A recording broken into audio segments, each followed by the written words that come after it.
Welcome back to my channel. ನಿಮಗೆಲ್ಲರಿಗೂ ತಿಳಿದಿರುವಂತೆ ಇನ್ನೊಂದು 3-4 ದಿನದಲ್ಲಿ ನನಗೆ 9 ಮಂತ್ ಕಂಪ್ಲೀಟ್ ಆಗ್ತಾ ಇದೆ. ಹಿಂದಿನ ಲೋಗೆಲ್ಲ ನೋಡಿದವರಿಗೆ ಗೊತ್ತಿರಬಹುದು. ಎಷ್ಟು ಬೇಗ ಈ ದಿನ ಕಳೀತು ಅಂತಲೇ ಗೊತ್ತಾಗ್ತಾ ಇಲ್ಲ. ಸೊ ನಾನು ಈ 9 ಮಂತ್ಸಲ್ಲಿ ಕೆಲವೊಂದು ವಿಡಿಯೋ ಕ್ಲಿಪ್ಗಳನ್ನು ತೆಗೆದಿಟ್ಕೊಂಡಿದ್ದೆ. ನನಗೆ ಇವಾಗ ಅಂದರೆ ಕಂಟಿನ್ಯೂ ಆಗಿ ಡೈಲಿ ಲೋಗನ್ನು ಮಾಡಲಿಕ್ಕೆ ಆಗ್ತಾ ಇಲ್ಲ. ಯಾಕಂದರೆ ಸಾಕಷ್ಟು ಸುಸ್ತು, ಪೇಯ್ನ್ ಎಲ್ಲ ನನಗೆ ಈಗ 1 ವೀಕಿಂದ ಸ್ಟಾರ್ಟ್ ಆಗಿದೆ. ಸೊ ಹಾಗಾಗಿ ನನಗೆ ಸುಮ್ಮನೆ ಕೆಲಸ ಒಂದು ಮಾಡಿಕೊಂಡು ಇದ್ದರೆ ಸಾಕು ಅನ್ನೋ ಅಷ್ಟಾಗಿದೆ. ಆದರೂ ಕೂಡ ಕೆಲವೊಂದಿಷ್ಟು ವಿಡಿಯೋ ಕ್ಲಿಪ್ಗಳನ್ನ ತೆಗೆದಿಟ್ಕೊಂಡಿದ್ದೀನಿ ನಾನು. ಹಾಗೆ ಒಂದಿಷ್ಟು ಮಾತುಗಳನ್ನು ನಿಮ್ಮ ಜೊತೆ ಆಡೋಣ ಅಂತ. ಮೊದಲನೇದಾಗಿ ನನಗೆ ಇದು 2ನೇ ಒಂದು ತಾಯ್ತನ ಅಂತ ಹೇಳ್ಬೋದು. ಮೊದಲನೇ ಮಗ ಬಂದು ಪೃಥ್ವಿ, ಅವನು ಇವಾಗ 8th ಸ್ಟ್ಯಾಂಡರ್ಡ್. ನನಗೆ ಮತ್ತೆ ಮಗು ಬೇಡ ಅನ್ನುವಂಥ ಒಂದು ವಿಚಾರದಲ್ಲಿದ್ವಿ ನಾವು. ಮತ್ತು ಯಾಕೆಂದರೆ ಒಬ್ಬನೇ ಮಗ ಸಾಕು ಅನ್ನುವಂಥ ವಿಚಾರದಲ್ಲಿ ನಾನು ವೇಣು ಇರೋದಾಗಿತ್ತು. ಆದರೆ ಏನೋ ಗೊತ್ತಿಲ್ಲ, ಅದು ಹುಟ್ಟು ಸಾವು ನಮ್ಮ ಕೈಲಿಲ್ಲ ಅಂತ ಅನ್ನೋ ಹಾಗೆ ಕೆಲವೊಬ್ಬರ ಜೀವನದಲ್ಲಿ ಎಷ್ಟೋ ಮಿರಾಕಲ್ಗಳು ನಡೆಯುತ್ತೆ. ಸೊ ಹಾಗೆ ನಮ್ಮ ಜೀವನದಲ್ಲೂ ನಡೆಯಿತು ಅಂತಲೇ ಹೇಳ್ಬೋದು. ನಮ್ಮ ತಂದೆಯವರು ತೀರ್ಕೊಂಡಂತಹ ಮಂತ್ ನನಗೆ ಈ ಒಂದು ಪ್ರೆಗ್ನೆನ್ಸಿ ಇಷ್ಟು ವರ್ಷ ಆಗದೇ ಇರುವಂಥದ್ದು ಈ ಟೈಮಲ್ಲಿ ನನಗೆ ಆಯಿತು, ಅದೇ ಮಂತು. ಸೊ ಇದೊಂದು ಸೆಂಟಿಮೆಂಟ್ ಅಂತ ಫೀಲ್ ಆಯಿತು. ಅದು ಕೆಲವೊಂದು ಇನ್ಸಿಡೆಂಟ್ಗಳು ಕೂಡ ನಡೀತು ಹಾಗಾಗಿ ಓಕೆ ಇರಲಿ ಅಂತ ನಾವು ಇದನ್ನು ಈ ಮಗುಗೆ ವೆಲ್ಕಮ್ ಮಾಡಿಕೊಂಡ್ವಿ. ಸೊ ಹಾಗೆ ಕಂಟಿನ್ಯೂ ಆಗಿ ನನ್ನ ಪ್ರೆಗ್ನೆನ್ಸಿ ಜರ್ನಿ ನಡೀತಾ ಬಂತು, ಇಲ್ಲಿ ತನಕ ಬಂದು ಮುಟ್ಟಿದೆ ಇವಾಗ. ಹಾಗೆ ನಾನು ಮತ್ತು ವೇಣು ಇಬ್ಬರೇ ಈ ಮನೇಲಿ ಇರೋದ್ರಿಂದ ಪೃಥ್ವಿ ಕೂಡ ಈಗ ರೀಸೆಂಟಾಗಿ ಬಂದ ಅಜ್ಜಿ ಮನೆಯಿಂದ, ಅಜ್ಜಿ ಜೊತೆ ಬಂದಿದ್ದಾನೆ. ಇವಾಗ ಅವನು ಬಂದಮೇಲೆ ಸಾಕಷ್ಟು ನನಗೆ ಹೆಲ್ಪ್ ಮಾಡ್ದ. ಸೊ ಹಾಗಾಗಿ ಮನೆಯೆಲ್ಲ ಅರೇಂಜ್ ಮಾಡಿಕೊಂಡು ಇನ್ನೇನು ತಯಾರಿ ಬೇಕು ಅದನ್ನೆಲ್ಲ ಸುಮಾರಷ್ಟು ಹೆಲ್ಪ್ ನನಗೆ ಅವನು ಮಾಡಿದ್ದಾನೆ ಪಾಪ. ಇನ್ನು ನಮ್ಮ ಅಮ್ಮ ಮೊದಲೇ ಅವರು ಪೇಷಂಟ್ ಇದ್ದಾರೆ. ಮಗಳ ಮನೆಗೆ ಬರ್ತೆ ಅಂತ ಹೇಳಿದಾಗ ಬೇಡ ಅಂತ ಅನ್ನೋ ಹಾಗಿಲ್ಲ, ಬಟ್ ಕರ್ಕೊಂಡು ಬಂದಿದ್ದೀವಿ ನಾವು. ಸೊ ನಮ್ಮ ಜೊತೆ ಇದ್ದಾರೆ ಅಂತ ಹೇಳ್ಬೋದು.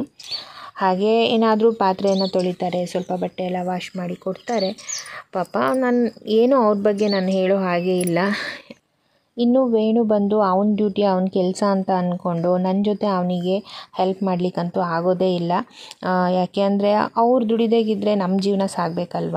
ಹಾಗಾಗಿ ಅವನು ದುಡಿಲೇಬೇಕು ಅನಿವಾರ್ಯ. ಇವಾಗಂತೂ ಖರ್ಚಂತೂ ತುಂಬಾ ಇದೆ. ನನ್ನ ಮೊದಲೇ ಪ್ರೈವೇಟ್ ಹಾಸ್ಪಿಟ್ಲಿಗೆ ತೋರಿಸ್ತಾ ಇರೋದು. ಸೊ ಮಿನಿಮಮ್ ಅಂದರೂ ಈಗಾಗಲೇ 45,000 ತನಕನೂ ಆಯಿತು.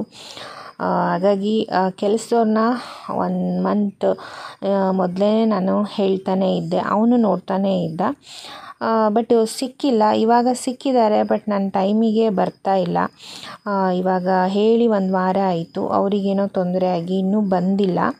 ಹಾಗಾಗಿ ಇವಾಗ ನಂಗೆ ದಿನ ಹತ್ತಿರ ಬರ್ತಾ ಇರೋದ್ರಿಂದ ಸ್ವಲ್ಪ ಅವನ ಮೇಲೆ ಸಿಟ್ಟು ಬರ್ತಾ ಇದೆ. ಮೊದಲೇ ನೀನು ಜಾಗೃತಿ ಮಾಡಬೇಕಿತ್ತು, ಯಾರಿಗಾದರೂ ಹೇಳಬೇಕಿತ್ತು ಅಂತ ಸ್ವಲ್ಪ ಬೈಕೋತಾ ಇರ್ತೀನಿ ತುಂಬಾ ಸುಸ್ತಾದಾಗ. ಅದಕ್ಕೆ ಹೇಳೋದು 1 ವಾರ ಮೊದಲೇ ಎಲ್ಲರೂ ಇದು ಮಾಡು ಅಂತ. ಎಲ್ಲ ಆ ಟೈಮಿಗೆ ಮಾಡ್ಕೊತೀನಿ ಅಂದರೆ ಯಾವುದೂ ಆಗೋಲ್ಲ, ಹಿಂಗೆ ಆಗೋದೆ.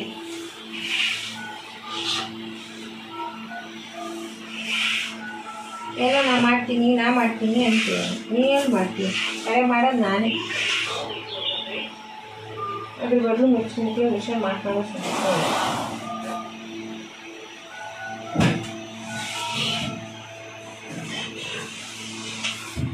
ದಿನ ಹತ್ರ ಬಂದರೆ ಒಂದು 15 ದಿನ ಮೊದಲು ಒಂದು ಆಳು ಮಕ್ಕಳು ಮಾಡಬೇಕು ಅನ್ನೋದಿದೆ ನಿಮಗೆ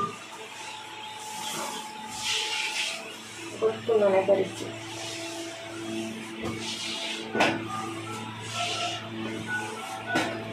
ಏನೂ ಮಾಡೋಕ್ಕಾಗಲ್ಲ.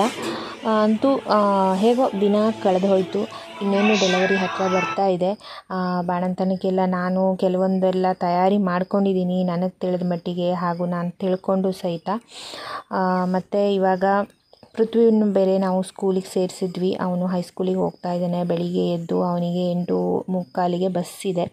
ಸೊ ಅಷ್ಟರೊಳಗಡೆ ಅವನಿಗೇನಾದರೂ ತಿಂಡಿ ಎಲ್ಲ ಮಾಡಿಕೊಡ್ಬೇಕು, ಅದನ್ನೆಲ್ಲ ಮಾಡಿಕೊಡ್ತೀನಿ. ಹಾಗೆ ಇವನು ಡ್ಯೂಟಿಗೆ ಹೋಗ್ತಾನೆ. ಏನಾಗುತ್ತೋ ಅದನ್ನು ಮಾಡಿಕೊಡ್ತೀನಿ.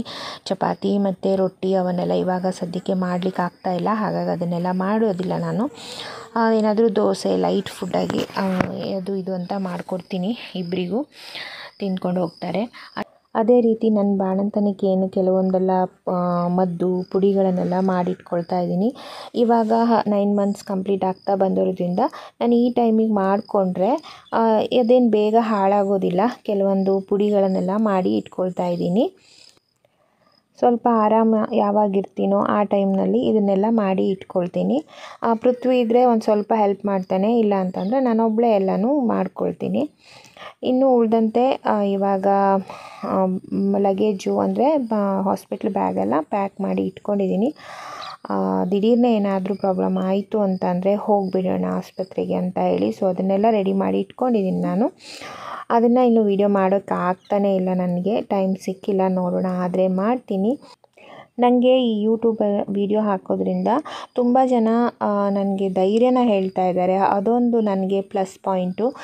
ಎಷ್ಟೋ ಜನ ನನಗೆ ಕಾಣದೇ ಇರೋರು, ಗುರುತು ಪರಿಚಯ ಇಲ್ಲದೇ ಇರೋರು ಕಮೆಂಟ್ ಮಾಡಿ ಹೇಳ್ತಾರೆ, ನಮ್ಮ ಪಾಪು ಹುಟ್ಟಾಗಲೂ ನಮ್ಗೆ ಹೀಗೆ ಆಯಿತು, ನಾವು ಒಬ್ಬಂಟಿಗರಾಗಿದ್ವಿ, ನಾವೇ ಮಾಡ್ಕೊಂಡ್ವಿ, ನೀವೇನು ಹೆದರಬೇಡಿ, ಏನು ಪ್ರಾಬ್ಲಮ್ ಆಗೋಲ್ಲ ಅಂತ ಹೇಳಿ.